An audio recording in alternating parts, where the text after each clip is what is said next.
우리가 어떤 일종의 정신이라고 생각하는, 즉 신이라고 하는 절대적 존재로부터 양심의 소리가 온다고 이야기를 하고 있습니다.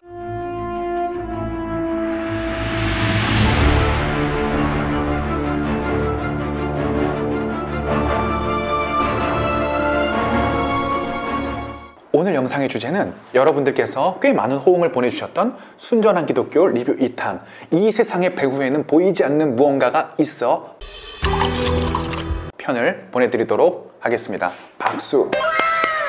이 영상에서 우리 인간은 보이지 않는 어떤 법칙에 의해 지배당하고 있다는 사실을 여러분께 말씀을 드렸는데요. 순전한 기독교에서 C.S. 루이스가 이야기하는 논거의 가장 전제는 우리 인간의 내면의 자연법이라고 불리는, 우리 인간도 차마 어찌할 수 없는 모두가 가지고 있는 법칙이 존재한다는 것입니다. 언뜻 생각해보면 양심이라고도 불릴 수 있는 이 법칙은 두 가지 특징을 지니고 있는데, 첫 번째로는 인간은 사회와 문화와 시대를 뛰어넘어서 일정한 방식으로 행동해야 된다고 생각하는 기묘한 생각에 사로잡혀 있다는 것입니다. 두 번째로, 인간은 이러한 기묘한 사고방식에 사로잡혀 있으면서도 아무도 그대로 행동하는 인간은 없다라는 것입니다. 오늘 영상에서 다룰 점은요, 이제 C.S. 루이스가 이야기하는 인간 내면에 있는 양심의 소리라고도 할 수 있는 이 자연법이 과연 어디로부터 오는지를 논증하는 거예요. 조금 내용은 어려울 수 있으니까 잘 따라와 주세요. C.S. 루이스는 이 논증을 전개시키기 위해서 두 가지 철학적 이론을 제시합니다. 첫 번째가 유물론이고요. 두 번째가 종교적 관점입니다. 조금 전문 용어가 나오니까 어려울 수가 있는데요. 여러분 한번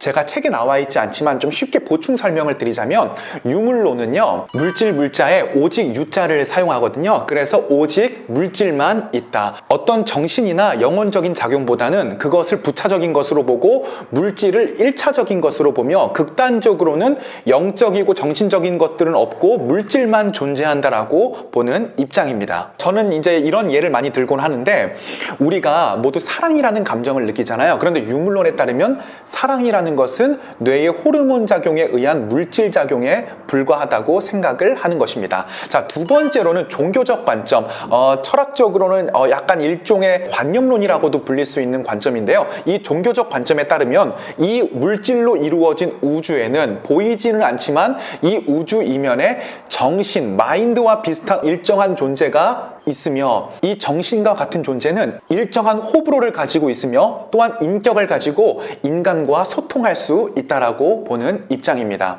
물론 유신론 중에 이신론을 생각하시는 분들도 있을 텐데, 이 C.S. 루이스의 주장에서는 이신론은 좀 제외를 시키는 것 같아서 저도 이 이신론을 제외하고 이야기를 하도록 하겠습니다. C.S. 루이스에 따르면 종교적 관점이 있다가 유물론으로 건너온 것이 아니라, 인간이 있는 곳에는 시대와 문화를 넘어서 이 두 가지 생각이 항상 공존한다고 합니다. 중세시대까지는 종교적 관점이 굉장히 뿌리 깊은 사회에서 살아왔고요.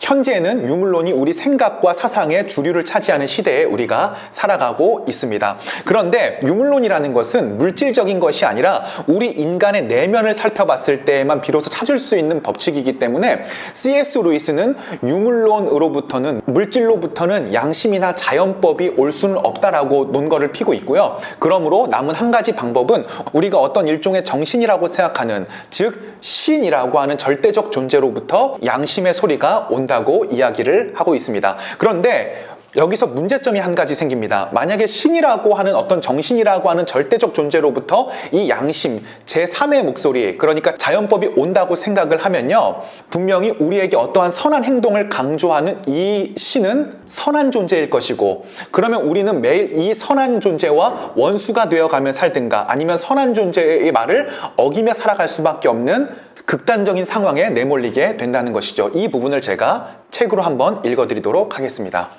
절대 선이 우리를 다스리지 않는다면 어떤 노력을 해도 우리에게는 소망이 없습니다. 반면에 절대 선이 우주를 다스린다면 우리는 매일 그 선의 원수가 되는 셈이고, 다음 날이라고 해서 사정이 나아질 기미 또한 전혀 없으므로 이 경우에도 역시 우리에게는 소망이 없습니다. 우리는 그 선 없이 살 수도 없고 그 선과 더불어 살 수도 없습니다. 하나님은 유일한 위안인 동시에 최고의 공포입니다.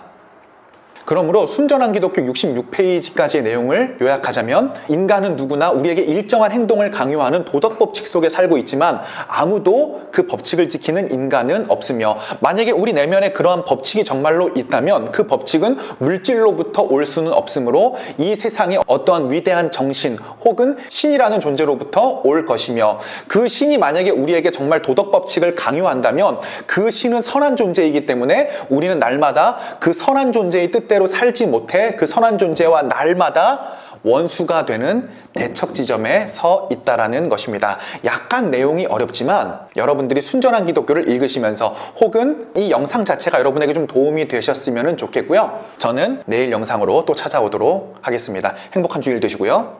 피스.